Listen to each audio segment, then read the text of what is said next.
عصر کې چې لو فتنه د دین په جامه کې تبلیغیان دي، غټه فتنه چې د دین غټ بیخیستونکي خلک دي تبلیغیان دي، د قیدانیت او د یهودیت لوی خادمان د ریوړ مشران دي. بسم الله الرحمن الرحیم. السلام علیکم ورحمۃ الله وبرکاتہ. انتهایی واجب الاحترام حضرات مسلمانانو دوستانو، دغه یو ډله را پاسېدلې ده او د ډیرو زمانو نه د تبلیغي حضراتو خلاف لګیا دي او د تبلیغي حضراتو خلاف قسمه قسم الزامات یا بکواسات کوي او وایي چې د عوامو تبلیغ نشته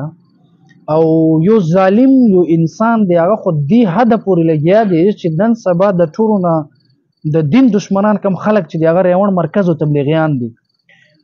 نو باید چې دغه شان د خلکو ته یو خبره کول غواړم، د الله رب العالمین په ذات باندې قسم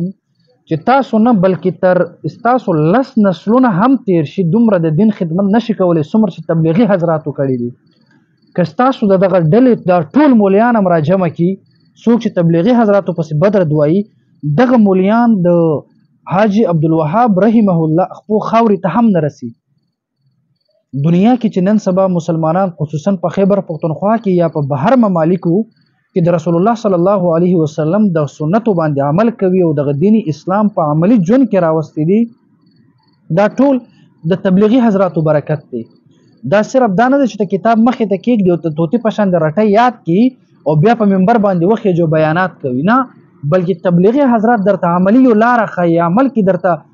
پریکټیکلی یو رسول الله صلی الله علیه وسلم یو حدیث درته بیان کړی وي، هغه پریکټیکلی درته ښایي، عمل کوي او د نورو مسلمانانو په عمل کې راوستو دپاره کوشش کوي، محنت کوي او دعاګانې کوي. نو باید چې یو انسان په خپله د تبلیغ کار نشي کولی، نو دغه شان دی د خپل ځان نه یو داسې کس جوړ کړي چې بد اخلاقه بد زبانه جوړ کړي او تبلیغیانو پسې غپېدل، یقینا دا ځان دپاره صرف او صرف د عذاب دپاره د رب العالمین طرف نه ځان دپاره عذاب ته دعوت ورکول دی. ځکه تاسو وګورئ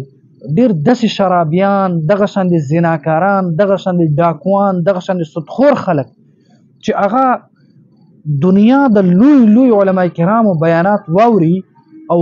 هغه ته الله رب العالمین هدایت نه کوي، لیکن د تبلیغي حضراتو سره یو ځل هغې ګش ولګوي، یو ځل هغې سیروزه ولګوي، یو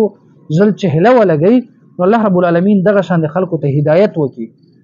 نو مونږ تاسو ته پکار ده چې چرته هم که تبلیغي حضرات دي، که مجاهدین دي، که صوفیه کرام دي، که طلبه کرام دي، که علما کرام دي او که سیاسي علما کرام دي، څوک هم په کمه جامه کې او چرته هم او هر څوک چې وي د دین کار کوي، مونږ ته پکار ده چې مونږ هغې سره ملاتړ وکړو، مونږ هغې سره یو قوت او یو طاقت جوړ شو، مونږ هغې باندې رد وکړو. دا هرګز زمونږ دپاره مناسب نه ده، بلکې ما او تا که په مدرسه او په مکتب کې درس وایو، نو ما او تا ته پکار ده چې تبلیغي حضراتو سره هم مونږ مرسته وکړو، ما او تا ته پکار ده د ضرورت په وخت کې د سنګر ته هم مونږ ورشو، د جهاد میدان ته هم مونږ لاړ شو، ما او تا ته پکار ده چې دغه سیاسي میدان کې دغه سیاسي علماو سره هم مونږ یو قوت او یو اواز جوړ کړو. تاسو وګورئ رسول الله صلی الله علیه وسلم بعض صحابه کرام چې کوم دي هغې به رسول الله سره په مدرسه کې یو درس به یې زده کوله، بعض صحابه کرامو دغه اسلام دغه پرچم د بلندولو دپاره د لري ملکونو ته سفر کړی دی او دغه کافرانو ته جهاد کړی دی. همدارنګې رسول الله صلی الله علیه وسلم طایف دغه ښار ته دعوت او تبلیغ دپاره هم تللی. رسول الله مبارک صلی الله علیه وسلم فرمایي بلغوا عني ولو آیه.